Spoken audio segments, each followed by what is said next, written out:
I love mailbags because they're a lot of fun, right? And there's something where you guys are asking questions, and I think they're legitimate questions. You're saying, Doc, what do you think about these things? So let's start here. It says, hey, Sean, I want to know something about you. Da, da, da, da.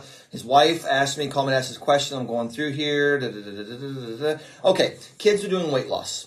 Okay. Parents are doing weight loss. Ozempic is the big drug that you see right now for weight loss, right? Now, this is a textbook example. It's a diabetes drug.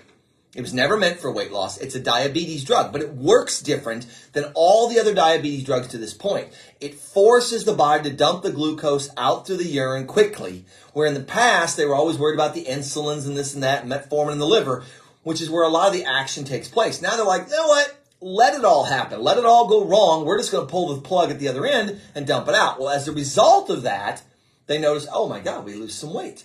It's really the first class of diabetes drugs that ever did help the patient lose weight. Most of them make you gain it, which then is a counterproductive thing for the diabetes. Sure. Makes it worse. So in this case now, you got Ozempic, and he's noting a different drug here, same class, that's doing the same thing. And people are taking injections of this sort of thing. They're getting it, and they're doing it, and kids now are wanting to do this. You saw the American Academy of Pediatrics came out and said, look, we can start drugging obesity now.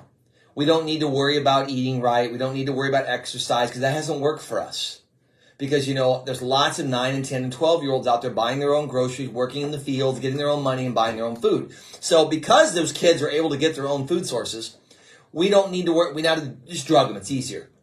Right? The problem is this catastrophically stupid, but that's what they decided on. Now, what he's asking me here is there a problem with this? A huge problem with this.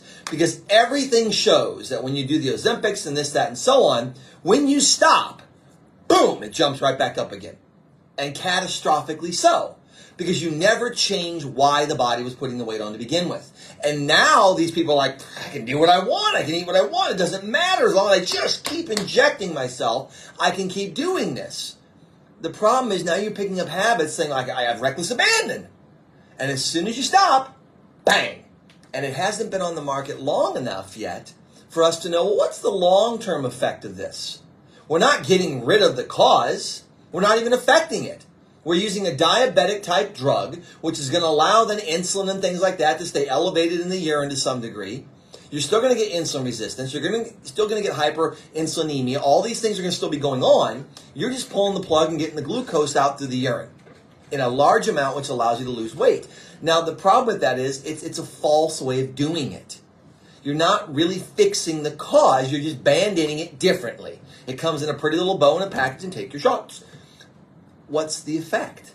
What's the effect? How many shots can you take? And what happens when you stop taking them? Everything comes back and worse. So I think it's a terrible idea, in my opinion. And I always look at like gastric bypass.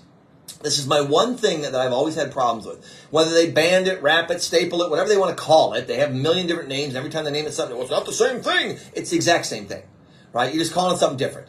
You're still squeezing the stomach or some portion of it to get the body to lose weight instead of going the right way. But here's the ironic thing about that. Every time they do it, well, we can't do it until you drop 50 pounds. We can't do it until you drop 100 pounds. You have to go and lose 50 to 100 pounds, and then we'll do the surgery for you. If you can lose 50 to 100 pounds, keep freaking doing it. You don't need the surgery. And I bet I've seen a dozen patients or more in my career that came to see me after they had lap band surgery, gastric bypass, and they're right back there with weight loss problems. Except now they have half the stomach. And you look at that and you think, well, how's that possible? Because the body's smart. It finds a way. I almost think we should go back to letting wild animals run around and we should be eating outdoors. And if we just do that, you'd be so scared to sit there and eat your sandwich. You'd be looking around, that you'd be like, no time to get heavy. I got to run. Exactly. That cougar might get me, right?